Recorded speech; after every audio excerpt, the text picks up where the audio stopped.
नमस्कार दोस्तों, बिंदास बातें में एक बार आप सबका फिर से स्वागत है। आज की चर्चा, अब पिछला एपिसोड इतना धमाकेदार था कि अब लग रहा है कि कुछ भी बोलेंगे तो कमी पड़ जाएगी। कैसे एक्साइटिंग बनाऊं अपने एपिसोड्स को। अब एक ही तो लड़की है, उसने तो बता दिया कि वो लेस्बियन। कितनी बार बताऊंगी कि भाई एक और कोई लेस्बियन है तो कोई गे है। नहीं हो पा रहा ना, लड़का तो नहीं है ना गे। अब कैसे एक्साइटिंग बनाऊं अपने चैनल को। पर यस, सबसे पहले सबको धन्यवाद कहूँगी, क्योंकि जैसा मैंने कहा, लोगों ने सपोर्ट बहुत किया। चैनल मेरे वीडियो के रिलीज़ के बाद भी लोगों ने बहुत सपोर्ट किया और बहुत ही अच्छा रिएक्शन रहा। और ऐसा लगता है, महसूस होता है कि बहुत नए दोस्त इससे बनेंगे। दोस्त है, एक्वेंटेंसेस है, बहुत ज़्यादा जान पहचान मेरी बढ़ेगी इस वीडियो की वजह से। तो उसके लिए आप सबको धन्यवाद, जो मुझे आपने सराखों पर रखा और मेरी इस बात को सराखों पर रखा। उसके लिए very very very very thank you. Okay, अब इस वीक की चर्चा, सिर्फ वही तो एक बात नहीं है ना घर में, और यही जानना बहुत ज़रूरी है। और ये एक बड़ा सेल्फ रियलाइजेशन है जिसके बारे में मैं बात करना चाहती हूँ। देखिए, आप लोग रिलेट करते हैं कि नहीं, स्पेशली जिनके एक ही बच्चा है, उनको तो फ़र्क नहीं पड़ता, क्योंकि एनीवेज जो भी वो करेंगे, नहीं सही गलत जो भी, वो उसी के साथ होगा। पर जब सिर्फ 2 ही बच्चे होते हैं, एक बड़ा और एक छोटा, और उस पर भी एक लड़का और एक लड़की, तो फिर बात थोड़ी अलग हो जाती है। एज यूजुअल आपको पता ही है कि मेरी एक लड़की है, ऑफ कोर्स, जो 19 साल की है, जिसने 1.5 हफ्ते पहले बम फोड़ा कि भाई वो लेस्बियन है। वो बात खत्म हुई। एक लड़का भी है मेरे, जो 12 साल का है। जब से मेरी लड़की पैदा हुई तो वो कुछ हमेशा से ऐसी रही हैं कि उनको मेरी ज़रूरत बहुत महसूस होती है, हर मोड़ पे, हर जगह, हर वक्त। For which I am very thankful, क्योंकि बहुत लोग होते हैं जिनके बच्चों को उनकी ज़रूरत ही नहीं होती। तो I am very thankful about that. On the other hand, जो मेरा लड़का है, इंडिपेंडेंस ज़्यादा है। वो अपने बलबूते पे स्कूल के हाईएस्ट जो क्लास होता है, एक अपने बलबूते पे है। मैंने कुछ भी नहीं किया, मुझे पता भी नहीं है वो क्या करता है क्लास में या क्या नहीं करता। सब अपने बलबूते पे करता है। अब ऐसा होता है तो आपको बड़ा गर्व महसूस होता है, और जब आपको गर्व महसूस होता है तो आप बोलते हो। लड़का आराम से सब कुछ अपने आप मैनेज कर लेता है। देखिए, तो मैंने तारीफ करी बच्चे की, और बच्चे ने भी उस बार सुनकर उसको बहुत अच्छा लगता है। लेकिन कई बार ये तारीफ बच्चे को ऐसा लगने लगता है कि उसको हर चीज़ अपने आप ही करनी है। जो अगर वो मदद मांगेगा तो फिर वो उस गुड बुक्स में नहीं रहेगा, कि जो पेरेंट्स कहते हैं कि अरे ये तो अपने आप सब कुछ करता है, तो वो वहाँ से नीचे आ जाएगा, कह रही हूँ। तो जब मैं ये कहती हूँ कि भाई मेरा लड़का सब कुछ अपने आप करता है, पर है तो 12 ही साल का ना, ऐसा तो ज़रूरी नहीं है कि वो सब कुछ अपने आप करे, उसे मेरी ज़रूरत ही ना हो, ऐसा तो नहीं है ना। उसे भी मेरी ज़रूरत पड़ती है, और ऑफ एंड ऑन पड़ेगी, और आगे भी पड़ेगी।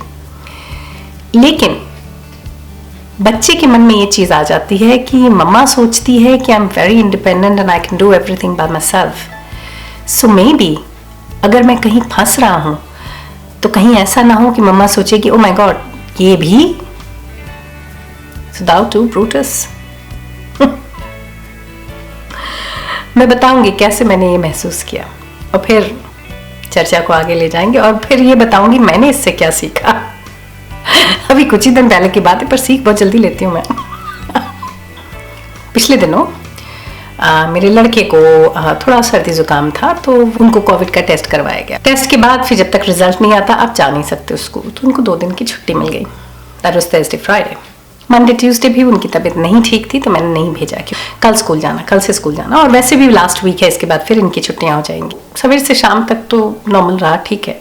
बीच बीच में आके अपना बोलते थे कि भाई यहाँ दर्द हो रहा है, वहाँ दर्द हो रहा है, लगता नहीं कि मैं ठीक हूँ, मेरी तबीयत, पेट गड़बड़ है ना, ये है ना, वो है, कुछ बोले। मुझे अंदेशा हो रहा था कि इनकी इच्छा नहीं है स्कूल जाने की। ये भी मुझे पता है कि जब वो स्कूल नहीं जाता ज़्यादा दिन तो उसको तकलीफ होती है। वो चाहता है उसकी अटेंडेंस भी 100% हो। तो मुझे लगा कि कुछ और भी कारण हो सकता है। हाँ, ये तो पता चल रहा है कि वो बहाना बनाने की कोशिश कर रहा है स्कूल नहीं जाने की, बट क्यों कर रहा है? और जैसा मैं कहती हूँ कि मेरे बच्चे मेरे से बड़े करीब हैं तो और जिज्ञासा कि भाई ये क्यों नहीं बता रहा है, क्यों नहीं खुल के मुझसे बात कर रहा, कि क्या चक्कर क्या है। तो फिर जब शाम का डिनर विनर हो गया, महाराज ऊपर गए, उन्होंने वापस नीचे आए, थोड़ी देर में कह रहे mama I am really not feeling well, it seems मेरा टमी में कुछ अनईजीनेस है and I don't know if I can go to school tomorrow. मैंने कहा चलो देखते हैं, तुम जाओ ऊपर जाओ, मैं आती हूँ थोड़ी देर में। उनको भेज दिया ऊपर। ऑफ कोर्स मेरे दिमाग में था कि ये कुछ और कहानी है। मैं गई ऊपर, बैठी उनके साथ, कोशिश करी डिस्कस करने की, भाई क्या चक्कर है राजे, क्या प्रॉब्लम क्या है, कि स्कूल क्यों नहीं जाना। कहने कि बस, मैंने कहा बेटा तबीयत तो तुम्हारी मोरलेस ठीक है। मैंने ये भी याद दिलाया कि जब तुम ज़्यादा दिन स्कूल नहीं जाते हो तो तुमको बहुत तकलीफ होती कि so why are you doing this, why don't you want to go to school. और वैसे भी 3 ही दिन रह गए, उसके बाद तो फिर you'll have holidays for 3 weeks, so why are you not wanting to go? कहने बस यूं ही मम्मा, मन नहीं है जाने का। मैंने कहा राजी मन से तो नहीं होता, there has to be a reason behind it। तो फिर मैंने उसको बोला कि ऐसा तो नहीं राजे कि कोई टीचर तुमको तंग करता हो, कोई बच्चा तुम्हें परेशान करता है। No mama, no mama, no no no. Sir okay. फिर मैंने सोचना शुरू किया कि क्या चीज़ हो सकती है जो इसको परेशान कर सकती है। तो मैंने कहा अच्छा ये बताओ तुम्हारे साइंस प्रोजेक्ट का क्या हुआ। कहने लगा वो तो मम्मा मैं कर नहीं पाया ना, because I was not there for the 4 days। I said yes, उसकी तो मैंने एप्लीकेशन दी and I have sent that, but what about the presentation. कहता हाँ वो शायद ड्यू है। मैंने कहा कब ड्यू है। कहले I am not sure, may be tomorrow, day after और Friday, I am not sure. तो एक कारण मिल गया कि किस चीज़ का उसको स्ट्रेस हो रहा है, तो वो एक चीज़ हो गई। मैंने कहा और कोई असाइनमेंट ड्यू है क्या इस वीक, क्योंकि स्कूल बंद होने वाला। मैंने कैजुअली कहने हाँ शायद ज्योग्राफी का भी ड्यू होगा फ्राइडे को। मैंने कहा ज्योग्राफी का क्या है। कहने वो कुछ सबब शबब बनाना। मैंने कहा ओके। अब मुझे पता चल गया। तो मैंने कहा कि बेटा तुमको इन चीज़ों का डर लग रहा है क्या। तो कहने लगा कि हाँ mama, I don't know how I will do it because it's so many things left and I have not been to school for so long. कैसे करूँगा कवर और कैसे मैं प्रेजेंट करूँगा। हमने कहा एक काम करो, पहली चीज़ कि बेटा काम से भाग के तो हम कुछ नहीं अचीव कर पाएंगे। हाँ ठीक है, स्ट्रेस है, बहुत स्ट्रेस है, मैं समझ सकती हूँ। 3 दिन में तुम कैसे करोगे, और तुम क्यों करोगे अकेले। मैं हूँ ना राजे, मैं मदद करूँगी ना तुम्हारी। और मैं क्या, जहाँ से होगा तुम्हें इन्फॉर्मेशन चाहिए होगा, we'll gather information for you, we'll prepare you for the same. थोड़ा उसको रिलीफ मिला। फिर मैंने उसको बोला कि ज्योग्राफी का जो असाइनमेंट है उसका क्या है, घर में नहीं बन सकता। कहता पता नहीं मम्मा, देखना पड़ेगा कैसे क्या होगा, स्कूल में ही है वो शीट है वैसी, ऐसा है वैसा है। मैंने कहा एक काम करो, कल स्कूल जाओ, वो जो भी है ज्योग्राफी से रिलेटेड वो तुम घर ले आओ, फिर हम घर पे उसको सॉर्ट कर लेंगे। फ्राइडे तुम रेडी हो जाओगे असाइनमेंट के लिए। और जहाँ तक साइंस प्रोजेक्ट का प्रेजेंटेशन की बात है, प्रोजेक्ट का तो मैंने ऑलरेडी लिख दिया है, प्रेजेंटेशन हम तुमको रातों रात प्रिपेयर करवा देंगे, डोंट वरी अबाउट इट। मैंने कहा तुम बस मुझे असाइनमेंट दिखाओ कौन सा। उसने दिखाया, उसमें 5-6 क्वेश्चंस थे। मैंने कहा ठीक है, that's fine, these questions are not at all hard, we can prepare you, don't worry, and you are intelligent enough, तुम बहुत अच्छे हो, तुम्हारा दिमाग बहुत तेज है, एक रात में तुम सीख जाओगे। रिलैक्स हो गया बंदा। जब वो रिलैक्स हो गया तब मैंने उसको बोला, मैंने कहा राजे तुम एक चीज मुझसे प्रॉमिस करो, तुम सारी बात मुझसे शेयर करोगे। कहता करता तो हूँ mama, I share everything with you, I am the closest to you. I said I know that, लेकिन उस हद तक जिस हद तक दीदी करती है। कहने मम्मा दीदी तो इज डिफरेंट। मैंने कहा ना Raje, she is different, may be she needs me more, but तुम बेटा बहुत छोटे हो, you only 12, you also need me and you need me enough, and there is a possibility कि मैं नहीं देख पाती हूँ कई बार। और कई बार जब तुम लेट थोड़ा रिएक्ट करते हो चीज़ों पे, तो हो सकता है मैं गुस्सा भी कर जाती होंगी या मैं चिड़चिड़ा जाती हूँ, लेकिन that is my role, that is my part. तुम अपना पार्ट अदा करते रहो, तुम सब कुछ बताते रहो, क्योंकि इन दी एंड जब तुम मुझे बताओगे तभी मैं तुमको मदद कर पाऊंगी। और यही लड़का है जिसने मुझे बोला था, जब हमने 13 रीजन्स वाई हम लोग साथ में देख रहे थे, जो मैंने एक एपिसोड में मेंशन भी किया है, तो सीरीज में उसने यही बोला था कि मम्मा ये सीरीज जो है ये बहुत वियर्ड है, क्योंकि आधी प्रॉब्लम्स तो इन बच्चों की सॉल्व हो जाएं अगर वो अपने माँ बाप से बातें करें। क्योंकि प्रॉब्लम्स ही नहीं है, they are actually no problems, अगर वो डिस्कस कर लें तो वो वहीं के वहीं सॉल्व हो जाएं। तो इनके लिए पूरे सीरीज बना दिए हैं, in which all the teenagers and everybody are watching, so I don't know what they are learning from there, कि भैया बातें छुपाओ पेरेंट्स से, सो वो तो गलत है ना। एंड पेरेंट्स के लिए कि be that person for your kids, कि जिसके साथ वो शेयर करना चाहें. डोंट जज देम, डोंट डिस्करेज देम.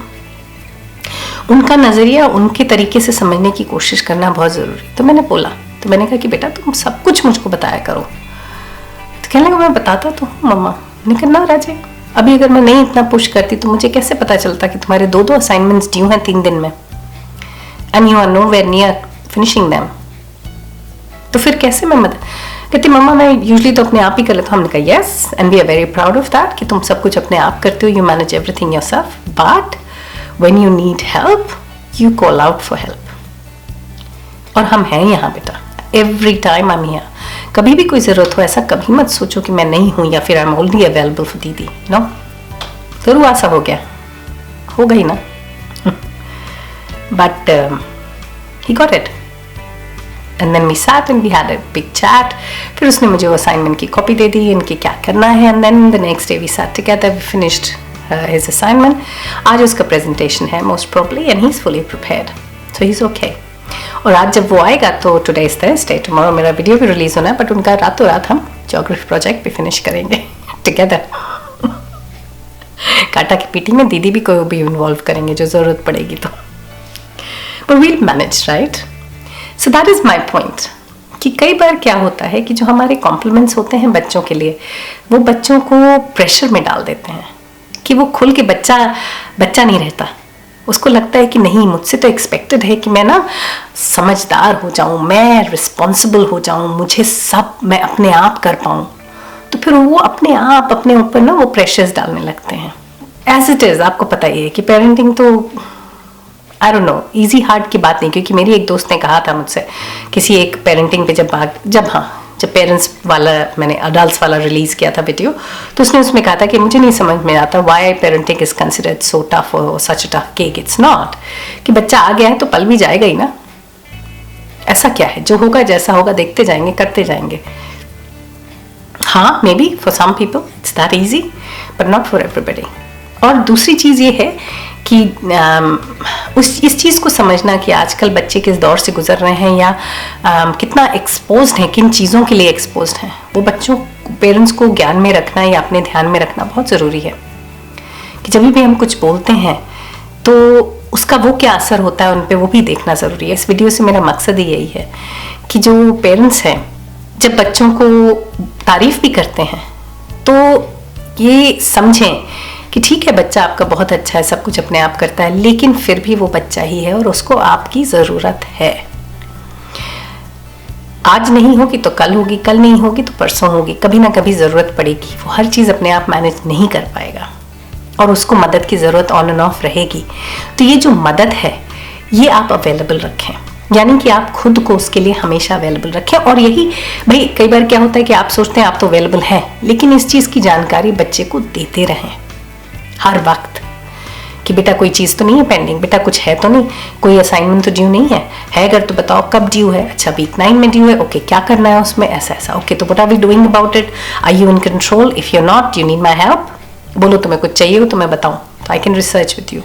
तो कितनी बार ये कर करके बस पूछ के just follow up, reinstate every so often that you love them, reinstate that you're there for them. तो अभी बच्चा मेरा जो 3 दिन है, आज थर्सडे है, कल लास्ट डे है, खुशी खुशी स्कूल जा रहा है और कॉन्फिडेंटली जाके अपना प्रेजेंटेशन देकर आएगा क्योंकि उसको बैकअप है. अगर वो गिरेगा तो मैं हूँ वहाँ संभालने के लिए, है ना. बहुत ज़रूरी है, बहुत ज़रूरी है. वो नहीं दिखाते हैं ट्रस्ट फॉल कि बंदा ऊपर स्टेज पे चढ़ता है एंड देन पीछे घूमता है एंड दे जस्ट अपने को छोड़ देता है and he is trusting others to catch him. Mean girls में दिखाते हैं ना कि जो मीन गर्ल्स हैं, जो गंदी लड़कियां हैं मूवी में, उनको कोई पकड़ने के लिए खड़ा नहीं होता. वो गिरती हैं ऊपर से, वो ये सब साइड हो जाते हैं तो ज़मीन पे गिर जाती धप्प से, लेकिन बाकी सब जो हैं उनको सब पकड़ते हैं, कैच करते हैं. तो ये जीवन जो है ना, ये एक ट्रस्ट फॉल है फॉर एवरीबडी. ज़रूरी नहीं बच्चों के लिए, बड़ों के लिए भी it is a trust fall. तो जो गिर रहा है उसको संभालने के लिए हमें खड़े रहना चाहिए, जैसे भी जिस हद तक आप संभाल सकें. भाई सबको तो आप नहीं संभाल सकते हो, पर जितना आप कर सकते हो अपनी तरफ से, अपने हिसाब से, अपनी कैपेसिटी के हिसाब से जो उचित है, जितना आप उचित तरीके से कर सकते हो उतना आप सपोर्ट करें।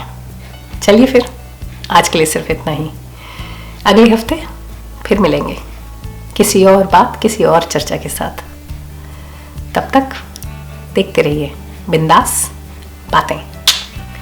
बाय बाय, सी या।